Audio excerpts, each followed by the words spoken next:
Hello friends, आज आम Excel केमती सेल को लॉक करवा शिखा एंड अनलॉक करवा शिखा।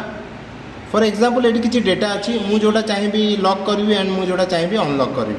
तो से फास्ट आम कौन करवा जोटी मत किसी डेटा एंट्री करार अच्छी फास्ट से सिलेक्ट करदे एंड सिलेक्ट करके यार राइट क्लिक करवा फॉर्मेट सेल रे क्लिक करवा एंड ये प्रोटेक्शन ऑप्शन क्लिक करवा एंड ये लॉक ऑप्शन अच्छी को अनलॉक करदे। ये लॉक ऑप्शन अच्छी यहाँ को अनलॉक करदे एंड ओके करदे एंड सिंपली ये मत गोटे पासवर्ड टाइप करने पड़ो। तो से आम रिव्यू टैब रे क्लिक करवा प्रोटेक्ट सीट को जीवा एंड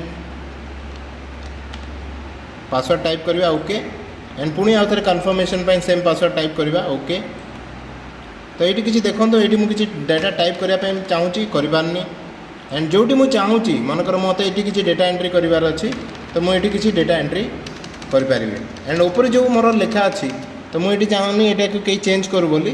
तो ये जदि मुझे टाइप करने चाहूँगी तो यहाँ आउ चेंजेस हो पार ना कहीं आम पासवर्ड देचु आउ सेल को लॉक करूँ आउ एपट साइड रे सेल को अनलॉक कराई। तो ये मुझे टाइप करें दैट्स इट। वीडियो यदि भल लगी लाइक शेयर एंड सब्सक्राइब करूँ।